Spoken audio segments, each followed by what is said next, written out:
Margaret Wilson clutched her boarding pass tightly as she walked down the airplane aisle. Her gray hair was pulled back in a neat bun, and worry lines creased her forehead. She had never liked flying, but her daughter Emma was having a baby in Manchester, and Margaret would not miss it for the world. The plane seemed larger than she remembered from her last flight 5 years ago. The narrow aisle made her feel closed in as she counted the row numbers. 4. 5. There it was, row 5. As she approached her seat, she saw a man in a pilot's uniform sitting in seat 5B, right next to her assigned seat. He had dark skin and was reading through some papers with careful attention. Margaret stopped suddenly, her heart racing with an unfamiliar feeling. The pilot looked up and noticed her hesitation. He had kind eyes and a professional demeanor, but Margaret felt something twist inside her chest. She had never considered herself prejudiced, but something about sitting next to this man made her uncomfortable in a way she didn't want to admit to herself.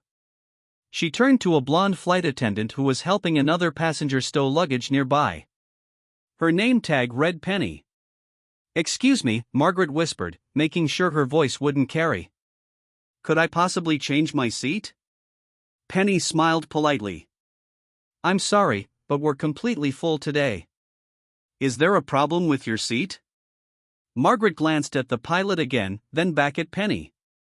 I would feel more comfortable somewhere else." She didn't say why, but something in her expression must have given her away. Understanding flashed in Penny's eyes, followed by a slight cooling of her professional smile. "That's your assigned seat, madam. I'm afraid you'll have to take it." With a tight smile, Margaret slid into seat 5A, placing her handbag on her lap like a shield. She didn't say hello to the man beside her, even though he offered her a kind smile. "First time flying to Manchester?" he asked in a friendly voice. "No," Margaret answered shortly, opening her book to show she didn't want to talk. She stared at the pages but didn't read a single word. The pilot seemed to understand and returned to his papers without another attempt at conversation. His name badge read Captain Thomas Bennett. Margaret pretended to read while secretly watching other passengers board. A young couple with matching backpacks took their seats across the aisle. An older gentleman with a newspaper settled in front of her. A mother with a small child found their seats toward the back. The plane filled up quickly. After everyone was seated, the captain's voice came over the speakers. "Good afternoon, ladies and gentlemen. This is Captain Reynolds speaking. We're currently waiting for our first officer to arrive. There will be a short delay. We apologize for any inconvenience." Margaret sighed and checked her watch. She had planned everything carefully to arrive in time for Emma's doctor appointment tomorrow. She needed this flight to leave on time. 20 minutes passed. Captain Bennett beside her checked his own watch and frowned slightly. Finally, another announcement came. "Ladies and gentlemen, I regret to inform you that our first officer has experienced a family emergency and cannot make this flight. However, we're in luck. Captain Bennett is on board and has agreed to step in. We'll be departing shortly." Margaret's head whipped around to look at the man beside her. Captain Bennett was already standing up, gathering his things efficiently. "Duty calls," he said with a small smile, nodding politely to Margaret before walking to the front of the plane. Margaret sat frozen in her seat. The man she had refused to speak to, the man she had asked to be moved away from, was now going to fly the plane that carried her life in its hands. She watched through the still-open cockpit door as Captain Bennett greeted the flight crew, put on his jacket, and took his place in the pilot's seat with practiced ease. The door closed, and suddenly Margaret felt more alone than she had all day. A hot wave of shame washed over her. What had she done? What kind of person was she becoming? The engines roared to life, and Margaret gripped the armrests as the plane began to move. Her usual fear of flying was now mixed with something deeper, a fear of the truths she was discovering about herself. As the plane taxied toward the runway, Margaret's mind raced. She looked at the empty seat beside her where Captain Bennett had been sitting just moments before. The book that had been her shield now lay forgotten on her lap. The plane paused at the end of the runway. The captain's voice, not Thomas Bennett's, came over the speakers. "Flight attendants, prepare for takeoff." Penny, the flight attendant who had denied Margaret's request to move seats, walked down the aisle checking that everyone's seatbelts were fastened.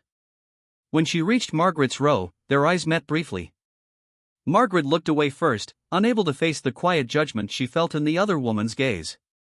The plane began to move again, gathering speed. Margaret closed her eyes as they lifted off the ground.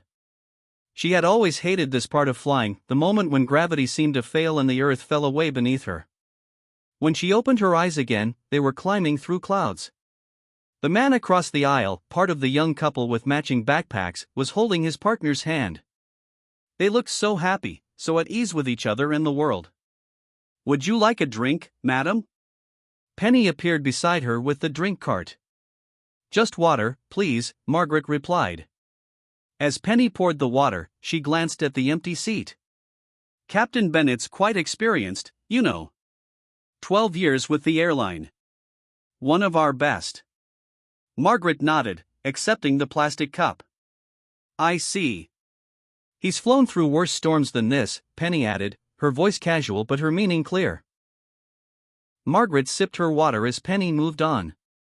Outside her window, the clouds cleared, revealing a patchwork of fields and tiny houses below. How small everything looked from up here. How small her concerns should be, too. She thought about her daughter Emma, waiting for her in Manchester. Emma had always been the brave one, the one who stood up for others. Margaret remembered how, at just 10 years old, Emma had confronted a group of boys who were bullying a new student at school. The memory brought both pride and shame. What would Emma think if she knew how her mother had acted today? The plane hit a pocket of turbulence, and Margaret's water sloshed in its cup. She gripped the armrests again, her knuckles turning white. Normally, turbulence terrified her, but today her embarrassment was stronger than her fear of flying. "First time flying?" asked an elderly man sitting across the aisle. He had kind eyes behind thick glasses. "No," Margaret admitted. "But I never get used to it." "Ah, I was a nervous flyer too, until I learned a trick." The man smiled. "I imagine I'm on a bus that occasionally hits a bumpy road. Works wonders." Margaret tried to return his smile. "I'll try that, thank you." "I'm Harold," the man said. "Margaret," she replied, surprised at how good it felt to make this simple human connection. "Going to Manchester to see family?" Harold asked. "My daughter's having a baby," Margaret said, feeling a spark of joy despite everything else. "My first grandchild." "Congratulations." Harold beamed. "I have 3 grandchildren myself. They're life's greatest blessing." As they chatted, the turbulence stopped. Margaret found herself relaxing slightly. Harold told her about his grandchildren. William was studying to be a doctor, Lucy had just started university, and little James was football mad at 8 years old. "I'm visiting William," Harold explained. "He's doing his medical training in Manchester. Makes an old man proud." Margaret told him about Emma, who worked for a charity helping refugees find housing and jobs. "She's always been passionate about helping others," Margaret said, that twist of shame returning to her chest. Their conversation was interrupted by the pilot's voice. "Ladies and gentlemen, we're going to experience some rough weather ahead. I've turned on the seatbelt sign. Please return to your seats if you're moving about the cabin." Harold patted Margaret's hand. "Just a bus on a bumpy road, remember?" Margaret nodded gratefully as the plane began to shake. She tried to picture herself on a country bus, but her mind kept returning to Thomas Bennett in the cockpit. The man she had rejected was now responsible for bringing her safely through this storm. She looked toward the front of the plane, where Penny was securing the drink cart. The cockpit door was closed, but Margaret could imagine Captain Bennett inside, his steady hands on the controls, his focus absolute. The same man she had judged without a word, without knowing anything about him except the color of his skin. The plane dropped suddenly, then recovered. Several passengers gasped. Margaret gripped her armrests again, but this time her fear was mixed with something else: trust. She had to trust Captain Bennett now. Her life was literally in his hands. The turbulence grew worse. The plane shook and dropped in ways Margaret had never experienced before. Her new friend Harold had stopped talking, his knuckles white as he gripped his armrests too. Across the aisle, the young couple clasped hands even tighter, the woman's head resting on her partner's shoulder. "Ladies and gentlemen," came a voice that wasn't Thomas's, "this is Captain Reynolds speaking. We're hitting some unexpected severe weather. I've asked the flight attendants to take their seats for the next few minutes. Please remain seated with your seat belts fastened." The plane dropped again, more sharply this time. A few passengers screamed. An overhead bin popped open, and a bag tumbled out. Penny rushed to secure it before hurrying back to her jump seat. Margaret closed her eyes and tried to breathe slowly. She thought of Emma waiting for her, of the grandchild she hadn't yet met. She had to make it to Manchester. She had to. The shaking grew so violent that Margaret could hear parts of the plane creaking. A baby started crying somewhere behind her. The cabin lights flickered once, twice, then went out completely. Emergency lights came on, casting an eerie glow through the cabin. Then came a sound that turned Margaret's blood cold, a loud bang from one of the engines, followed by a change in the pitch of the plane's hum. Something was wrong. Very wrong. Oxygen masks dropped from overhead, dangling on yellow tubes. The automated message played: "If you are seated next to a small child or someone needing assistance, secure your mask first before helping others." With trembling hands, Margaret pulled her mask over her face. Her breath came in quick gasps. She looked over at Harold, who was struggling with his mask. Despite her fear, she reached over to help him adjust it properly. "Thank you," he mouthed through his mask, his eyes wide with fear above it. Through the thin wall of the plane, Margaret could hear the damaged engine making a terrible grinding noise. The plane banked sharply to the left, tilting at an angle that made her stomach lurch. The cockpit door opened briefly as a flight attendant rushed in with something. In that moment, Margaret caught a glimpse of the pilots. Captain Reynolds looked tense, sweat visible on his forehead. But beside him, Captain Bennett worked with calm precision, his hands steady on the controls, his voice clear as he spoke into his headset. "Leeds Airport has been notified," she heard him say before the door closed again. Leeds? They were being diverted. The situation must be serious. Margaret's whole body trembled. She had never been religious, but she found herself praying now not just for herself, but for everyone on the plane, including the pilot she had rejected. The plane began to descend, more rapidly than normal but still controlled. Through her window, Margaret could see they were breaking through the clouds. Rain lashed against the glass. Below, the patchwork fields were coming into view again, growing larger as they descended. Captain Reynolds's voice came over the speakers, crackling with static. "Ladies and gentlemen, due to an engine issue, we're making an emergency landing at Leeds Bradford Airport. The runway has been cleared for us. Emergency services are standing by, but this is just a precaution. Please remain in your seats with your seat belts fastened. Bend forward and protect your head when instructed." A wave of murmurs swept through the cabin. The mother with the small child was crying quietly. Harold reached across the aisle and took Margaret's hand in his. She squeezed it gratefully. "We're going to be all right," Harold said, his voice muffled by the oxygen mask but his eyes kind above it. "Those pilots know what they're doing." Margaret nodded, unable to speak. Those pilots. Including Thomas Bennett, the man she'd tried to avoid sitting next to. Now she was trusting him with her life. The plane dropped through the last layer of clouds. Leeds was visible below, the airport runway lit up like a landing strip for aliens in the movies Emma used to watch. They were coming in fast, too fast, Margaret thought, but the plane was steady despite the damaged engine. "Brace! Brace," the flight attendants called out. Margaret bent forward, covering her head with her arms as she'd been shown in the safety demonstration she'd barely paid attention to earlier. The wheels touched down with a screech of rubber on tarmac. The plane bounced once, twice, then settled onto the runway. The pilots applied the brakes hard, and Margaret was thrown forward against her seatbelt. Everything was noise and movement and fear. And then, stillness.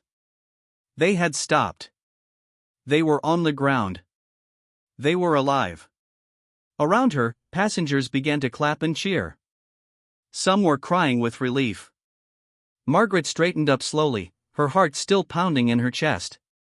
Through her window, she could see emergency vehicles racing toward them, lights flashing in the rain. "Ladies and gentlemen," Captain Reynolds's voice came again, shaky but relieved, "welcome to Leeds. Not our intended destination, but we're safely on the ground. Please remain seated until further instructions." Margaret removed her oxygen mask with trembling fingers. She was alive. They all were. And it was thanks to the quick thinking and skill of the pilots, including Thomas Bennett. The E&D emergency workers swarmed around the plane. Through her window, Margaret could see fire trucks and ambulances waiting on the runway. The rain had stopped, but dark clouds still hung low in the sky. Inside the cabin, people were talking all at once, some crying, others laughing with relief. "Ladies and gentlemen," Penny's voice came over the speakers, "please remain seated. We will deplane shortly using the regular exits. There is no need for the emergency slides. Please leave all belongings behind." Harold patted Margaret's hand. "See? We made it." Margaret nodded, unable to find words. Her whole body felt weak, as if she might collapse if she tried to stand. She watched as the young couple across the aisle hugged each other tightly. The cockpit door opened. Captain Reynolds emerged first, looking tired but professional. Behind him came Thomas Bennett, his uniform still crisp despite everything. As they walked down the aisle, passengers reached out to thank them, to shake their hands, to touch the men who had saved their lives. When Thomas reached Margaret's row, their eyes met. There was no judgment in his gaze, no anger, just the same quiet dignity he had shown earlier. Margaret felt tears spring to her eyes. "Thank you," she whispered. Thomas nodded, a small smile touching his lips before he moved on. Penny appeared at the front of the plane. "We will now begin deplaning. Please exit row by row, starting from the front." Margaret gathered her handbag with shaking hands. Her legs felt like jelly as she stood up. Harold stood too, steadying himself on the seat in front of him. "First time in an emergency landing," he said with a weak laugh. "Not something I'd care to repeat." "Me neither," Margaret agreed. They shuffled slowly toward the exit. At the door, Penny gave each passenger a reassuring smile. "Bus transport to the terminal is waiting. The airline will arrange accommodations and alternative travel for everyone." Margaret stepped out of the plane and down the metal stairs that had been rolled up to the door. The cold air hit her lungs, and suddenly she could breathe again. Really breathe. She had never felt so grateful to feel solid ground beneath her feet. Inside the terminal, airline staff directed passengers to a large waiting area where tea, coffee, and sandwiches were being served. People gathered in small groups, sharing their experience of the flight, creating bonds through their shared brush with disaster. Margaret found a quiet corner and sat down heavily in a plastic chair. She needed to call Emma, to let her know what had happened and that she was safe. But first, she needed a moment to process everything. She watched as other passengers took out phones, made calls, hugged each other. The mother with the small child was being attended to by a kind-looking woman in a high-visibility jacket. The young couple sat with their heads together, still holding hands. And then she saw him, Thomas Bennett, walking through the terminal, his pilot's hat under his arm. He was speaking with an airport official, nodding seriously at whatever was being said. Even now, he looked calm and in control. Before she could think about it, Margaret stood up and walked toward him. Her legs still felt unsteady, but she forced herself forward. "Captain Bennett," she said when she reached him. He turned, surprised. "Mrs. Wilson. Are you all right?" "Yes, thanks to you." Margaret took a deep breath. "I wanted to say I'm sorry.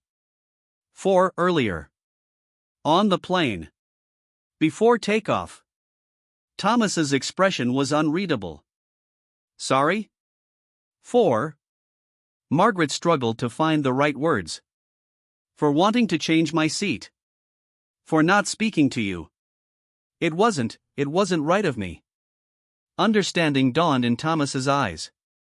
He was silent for a moment, and Margaret prepared herself for his anger, his disgust. Instead, he said quietly, "We all have our fears, Mrs. Wilson. Some are about flying. Some are about people who look different from us." Margaret felt tears threatening again. "That's no excuse." "No," Thomas agreed. "But recognizing it is the first step to changing it." He glanced at his watch. "I need to file my report about the engine failure. The ground crew thinks a bird strike damaged the turbine." "Of course," Margaret said, embarrassed to have taken his time. "I just wanted to say thank you. And I'm sorry." Thomas looked at her thoughtfully. "You know what I've learned in my years of flying? That most people are basically good. We all make mistakes. The question is whether we learn from them." With that, he nodded politely and walked away, leaving Margaret standing alone in the middle of the busy terminal. She watched him go, feeling something shift inside her. The fear and prejudice that had gripped her earlier seemed smaller now, shamed by Thomas's quiet dignity and professionalism. Margaret took out her phone to call Emma. She had a lot to tell her daughter, not just about the emergency landing, but about the lesson she had learned at 30,000 feet. The the airline had arranged for hotel rooms near the airport. Margaret found herself sharing a shuttle bus with several other passengers from the flight, including Harold. They sat side by side, both lost in their thoughts as the bus wound through the streets of Leeds. "They say we'll fly out tomorrow morning," Harold said, breaking the silence. "Different plane, of course." Margaret nodded. "I called my daughter. She was terrified when she heard about the emergency landing, but relieved we're all safe." "Family is what matters in times like these," Harold agreed. "Makes you think about what's important." At the hotel, Margaret was given a small but clean room on the third floor. After a quick shower, she went down to the hotel restaurant where the airline had arranged dinner for all the stranded passengers. The room was buzzing with conversation. The shared experience had turned strangers into friends. Margaret spotted Harold waving to her from a table he shared with the young couple from the plane. "Join us," he called. Margaret settled into the empty chair. The couple introduced themselves as Robert and Lucy, on their way to Manchester for a friend's wedding. "First flight together," Lucy said, squeezing Robert's hand. "Quite memorable, wasn't it?" They all laughed, the kind of laughter that comes after fear has passed and left only relief in its wake. As they ate, they talked about what had happened, each sharing their experience of those terrifying moments in the air. It was a way of making sense of it all, of processing the fear they had felt. "I've never been so scared," Lucy admitted. "But those pilots were amazing. Especially the one who was sitting in the passenger section at first," Robert added. "What was his name?"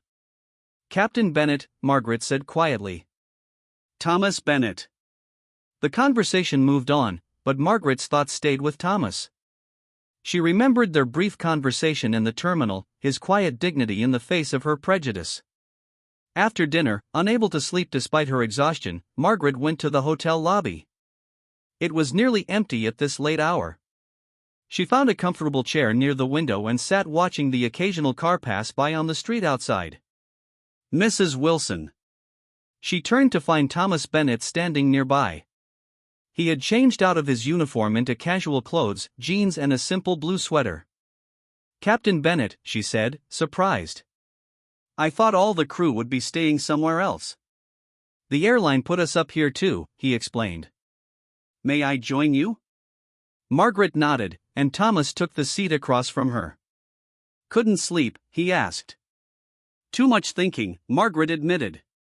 Thomas smiled slightly. "Same here. It's always like that after an incident." They sat in silence for a moment, the ticking of a large clock on the wall the only sound in the quiet lobby. "I keep thinking about what you said earlier," Margaret finally said. "About fears." Thomas nodded but didn't speak, giving her space to continue. "My daughter Emma works with refugees," Margaret said. "People from all over the world. She's always telling me stories about the wonderful people she meets, their courage, their kindness." She paused. "I've always thought I shared her views. That I wasn't." She couldn't finish the sentence. "Prejudiced?" Thomas suggested gently. Margaret nodded, ashamed. But today showed me otherwise. My first reaction to you was fear, and that fear was based on nothing but how you look. The words hurt to say out loud, but she needed to say them. Thomas was quiet for a long moment. Then he said, "Everyone has prejudices, Mrs. Wilson. The question is what we do when we recognize them. How do you not hate people like me?" Margaret asked, her voice barely above a whisper. Thomas looked out the window before answering. My grandfather was a pilot too. He flew in the RAF during World War II. When he came back, despite his service, there were restaurants that wouldn't serve him, hotels that wouldn't let him stay. He taught me that bitterness is a burden you carry yourself. It doesn't punish the other person, it only weighs you down. Margaret felt tears in her eyes. That's a wise lesson. Besides, Thomas added with a small smile, for every person who reacts with fear, there are many others who don't. I focus on them instead. They talked for another hour. Thomas told her about his journey to becoming a pilot, the challenges he had faced, the joy he felt when flying. Margaret shared stories about Emma, about her late husband George, about her life as a teacher before retirement. When they finally said goodnight, Margaret felt lighter somehow. The shame was still there, but alongside it was something new, a determination to do better, to be better. The next morning, as they boarded the new flight to Manchester, Margaret found herself seated next to a young woman in a hijab. Without hesitation, she smiled and said, "Hello, I'm Margaret. Are you going to Manchester?" The end.